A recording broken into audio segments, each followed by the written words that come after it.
I was recently asked if I could make some advice videos to help someone cope with MS and live the happiest life they can in spite of this diagnosis.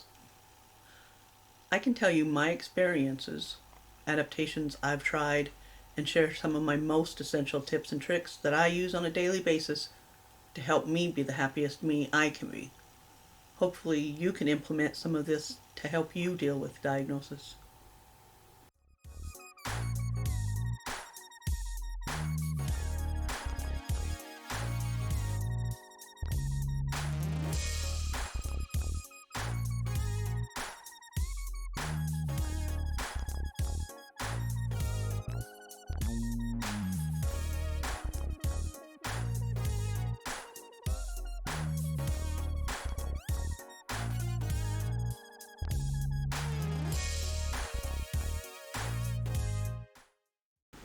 Hi there, welcome back to MS 24/7 365. It's really great to see you again. If you have recently been diagnosed with MS, I'm going to bet you are 50 shades of scared and confused. I know I was when I was diagnosed. In my last video, I shared some of my experiences with disease-modifying treatments. Today, I think I'll share some of my life-modifying experience that comes from 23 years of trial and error, a lot of error. Finding what helps me and still lets me feel like I'm a part of my family and my life. First of all, what is MS? Multiple sclerosis, or MS, is a disease of the central nervous system. It's most commonly thought to be an autoimmune disease because with MS, your own immune system will attack the protective sheath, the myelin sheath, that covers nerve fibers in the central nervous system, the brain, spinal cord, optic nerve. This in turn causes the myelin sheath to gradually be destroyed due to inflammation. That's where the sclerosis part of multiple sclerosis comes from. This destruction leaves scar tissue, or sclerosis, and that is what causes the normal nerve signals to be blocked between the brain and the rest of your body. And nothing with MS is commonplace or normal.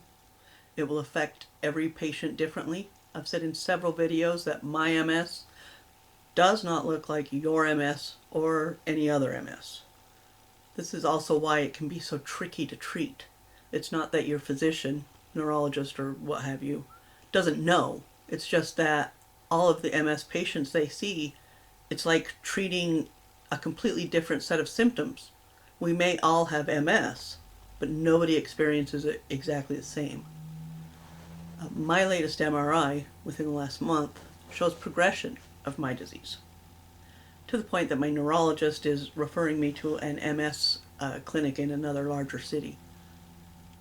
While I knew my MS had changed, I'm pretty used to him saying my MRIs stay fairly similar. This one did not. It kind of threw me a little bit.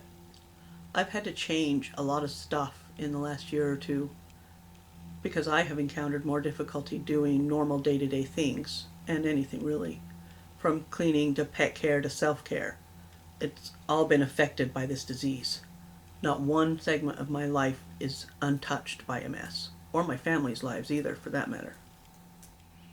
I'll just take a couple of minutes and give you some of my tips and tricks for things that I've done to make me be able to, live a better life.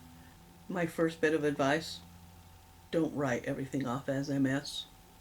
A lot of what you experience is MS. However, some of it is just life. Several years ago, after blaming MS for pretty much everything my body did, I realized that was a mistake. Well, with the help of my family and some physicians, and decided that if there was something not MS related going on with me, I would get it taken care of immediately. Instead of wallowing in my aches and pains that come naturally as we all age, I decided that my best course of action would be to, take care of that stuff. I had my rotator cuff fixed first. It was amazing to be able to use this arm without excruciating pain that had nothing at all to do with MS. I also had severe GERD, gastroesophageal reflux disease.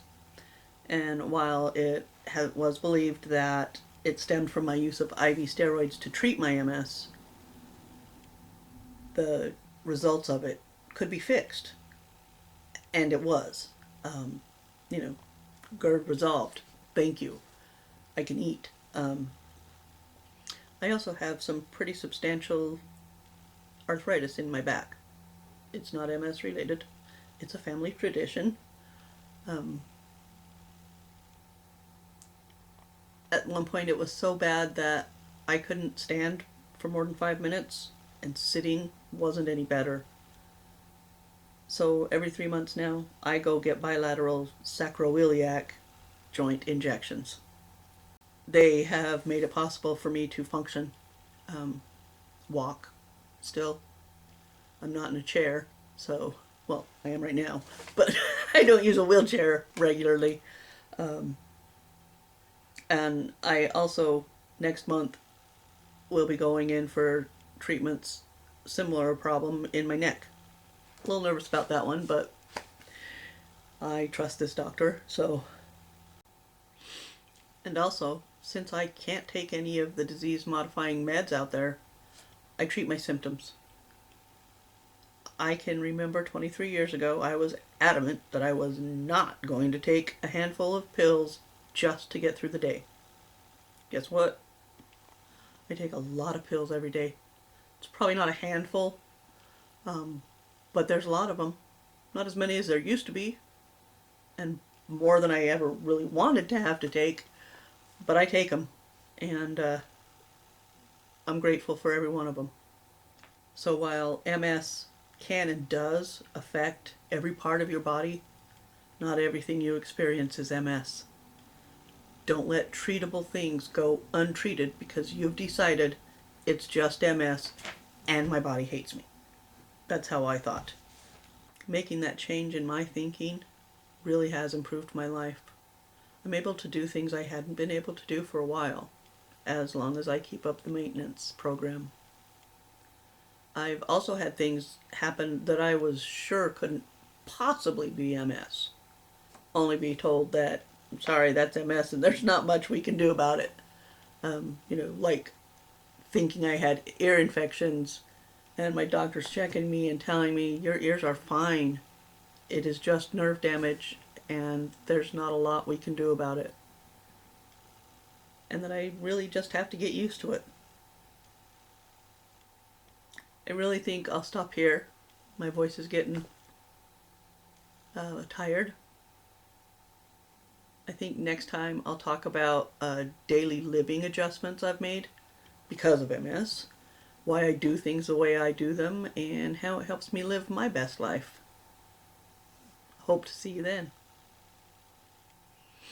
Thanks for hanging out with me today. Hopefully you learned something about MS and maybe a little something about me. If you liked this video, hit the like button, and if you want to keep learning about MS with me, hit the subscribe button. I try to upload it on a regular basis, and if you want to know when I do, hit the notification bell. Remember, life doesn't stop just because you have to.